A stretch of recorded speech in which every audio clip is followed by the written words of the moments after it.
Talk about an episode. So episode number 7 of Demon Slayer Transformation was definitely transformative, if we can say the least. I mean, it's a continuation directly off of last week with Nezuko going against the upper 6 demon, right?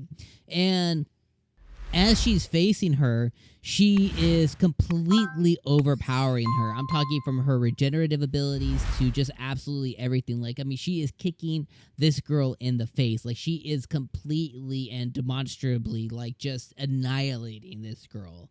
And she is really showing off the fact that she can contend, if not surpass, some of the upper 6 demons, which is essentially, all of the high class demons besides, our boy Michael Jackson himself. And which is just really, really insane. And when Tengen comes into the scene, he even acknowledges her. He's like, oh, you're becoming a really flashy demon, aren't you? And he's able to finally give Tanjiro like the formula to success, which is you should go sing her a lullaby.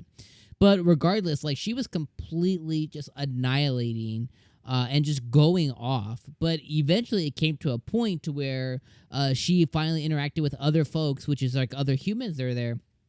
And one of the ladies there was like completely bleeding, and she was about to devour this lady because she was losing herself. Now, thankfully, during that moment, Tanjiro, he was completely knocked out. His siblings, again, in his like inner voice, were there to kind of like plead with him, like, yo, you need to get up. You need to go and save Nezuko. She's about to change. If you don't act now, we're going to lose her and who she is forever, which is telling of what can happen in the future is if she enacts this mode again, this form that she has gotten, which she needs to find a way to control. But there's a chance that if she loses control, or if she kind of dips her toe in the forbidden area, which is devouring humans, that she's never going to be able to recover from that. But another thing that was shown here as well is when Tanjiro does sing her a lullaby, she's able to remember her mother and remember the moment, and that's able to have a connection in her brain. She instantly begins crying and losing she begins losing her crap. She becomes very emotional. She's crying from it. And that is a really good sign because she hasn't completely lost her humanity yet, even with this scenario that was happening as she was kind of going off and going crazy. So that was definitely a really, really good and really cool thing to see was her transformation happen, and then for her regression back into it. And then she got into like a little sleeping mode where, Tanjiro was, thank you, mother, for putting her back to sleep. And I just thought that was like amazing. Then, obviously I already touched on it, but when Tengen came onto the scene, he was able to behead the demon, and she called on her older brother, which I don't know if they said his name or not, but she called on his older brother, or on her older brother, which is also a part of the upper 6 demon ranks as well, which seems to be more powerful than her. But there was also a thing towards the end of the episode where he says, oh, well, actually, we fight as one, like we're one. So there's a chance that they're both the upper 6, the number 6 demon together, or he could be like number 5, she could be number 6. I don't quite know yet.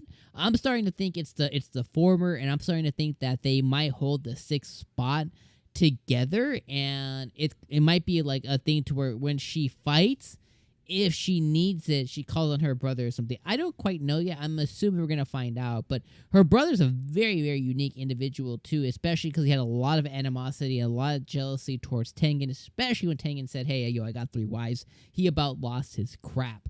And he controls those. He has a blood demon art. He controls the sights. And his sights are able to kind of like go and manipulate and be able to hit their targets. And he's a really, really cool demon as well. Very creepy demon. But I thought it was very cool to see. And I like how Tengen recognized too. He's like, yo, these guys aren't exactly the same. He's like, yo, I beheaded her, and her head, like, that didn't cause her to like wither away and die. Which the other question from it too is she did get worried for a moment when Tanjiro was about to take her head. There might be something there with how you take her head.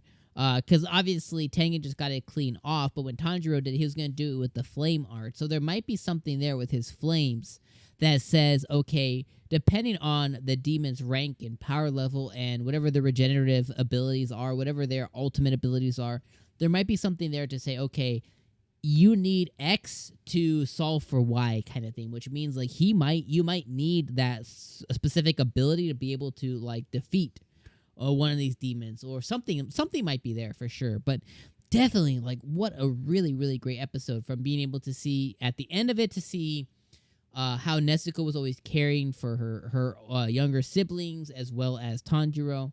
How Tanjiro really views her in such high, like has her on like a pedestal, views her so high as she's always been way more mature and beyond her age. The love that he has for his sister, and he's willing to put everything on the line for her. But then that's reciprocated for her feelings for Tanjiro. Like she loves her older brother, and that's kind of what made her act out and made her be able to transform and be able to act as she did, because the lady was about to threaten, the demon was about to threaten his life, and she acted upon that. And it's just so good. It's just so good. And obviously in the episode too, Inosuke and Zenitsu finally are on the scene as well. So there's a chance to where they all kind of pile in to take on these demons. And I'm also worried about Tanjiro and his condition, because no one's really commented on it. I mean, Tengen did like a little bit. He's like, yo, you really got effed up, man. But Tanjiro and the bleeding from his eyes and his transformation and him pushing beyond his limits, there has to be some like organs, or there has to be something that really happened to him, and he might just be currently running on adrenaline right now. It's really hard to say, but there's definitely, he's not in the right as of right now, and I'm worried about him as we go in the next episode, and we'll see on what his condition will end up being as we move into episode number 8. What's crazy too is I think the second half of this of Demon Slayer, I think this one's going to have 12 episodes. Correct me in the comments. I think it's going to have 12 episodes. So that means we have 8, 9, 10, 11, 12. So we have 5 episodes left to kind of wrap the Entertainment District arc, which is sad because it is so damn good. But regardless, let me know what you guys think about everything. Let me know what you think is going to happen next. Let me know what you think about Tengen and him taking on these demons, and what the outcome will be, and what we'll kind of get from here. Let me know all that in the comments below. And thank you guys for being here for another week of Demon Slayer. Peace.